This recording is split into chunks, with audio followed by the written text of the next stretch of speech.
3 दरोडेखोरांनी गळ्यावर तलवार लावून 30 शेळ्या टेम्पोमध्ये टाकून चोरून नेल्या। गोठ्यावर येऊन गळ्याला चक्क तलवार लावून गोठ्यातील सुमारे 30 शेळ्या टेम्पोमध्ये टाकून घेऊन गेल्याची खळबळजनक घटना घडली आहे।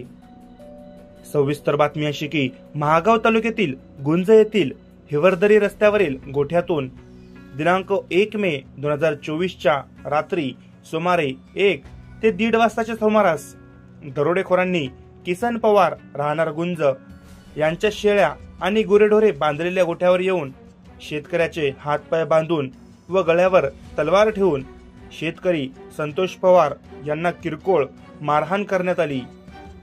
त्यानंतर गोठ्यात बांधून असलेल्या लहान मोठ्या 30 शेळ्या टेम्पोमध्ये टाकून पोबारा केल्याची घटना घडली। या घटनेमुळे परिसरात आणि तालुक्यात दहशत निर्माण झाली असून चोरी गेलेल्या शेळ्यांची किंमत अंदाजे 3,10,000 रुपये असल्याचे संतोष पवार यांनी बोलताना सांगितले। महागाव तालुक्यातील ही गंभीर घटना असून चोरून नेलेल्या शेळ्यांचा टेम्पो माहूर अथवा आर्णी मार्गे गेल्याचे संतोष पवार यांच्याकडून सांगण्यात येत आहे। महागाव पोलीस स्टेशनच्या कर्मचाऱ्यांनी घटनास्थळी येऊन चौकशी केली असून पुढील तपास पोलिसांमार्फत सुरू आहे। संतोष किशन पवार रात्री किती वाजताची घटना आहे? रात्री 1 वाजता घटना घडली।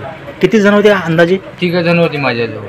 म्हणजे ते 3 जण होते का? हो। आता त्यांची गाडी बाहेर उभी होती? गाडी उभी बाहेर। कोणती होती गाडी अंदाजे पाहिली? नाही, गाडी नाही पाहिली। गाडी पाहू शकले नाही पाहू शकले। मग तुम्हाला त्यांनी पकडलं, बांधून ठेवलं, काय केलं? कसं काय केलं त्यांनी? पूर्ण त्याने मला आले की धरलं, बांधले हात पाय, मी तोंड दाबून धरलं, तोंडाला पट्टी लावली, मुंडकं झाकून घेतलं त्याने। ते मला म्हणले मुंडकं जर काढतो तर कापून टाकतो म्हणजे तुला।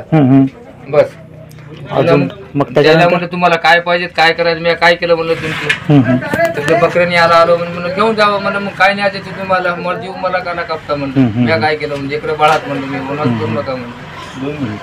बस एवढंच म्हणलं त्याला। मग मी मुका राहिलो, मग त्याने चक दावणी कापल्या, गाडीत भरल्या, घेऊन गेली। मी मग मुकात आलो। किती होत्या बकऱ्या अंदाजे? बकऱ्या 30 होत्या, लहान मोठ्या सगळ्या। अंदाजे किंमत किती असेल सगळ्या 30 बकऱ्यांची? तरी 10,000च्या वरून बकऱ्या होत्या सगळ्या। 3 लाखाच्या वर तुमचं नुकसान झालं। बरं, आता पोलीस स्टेशनचे आले होते सगळ्यांनी, चौकशी केली पोलीस आहे? ठीक आहे।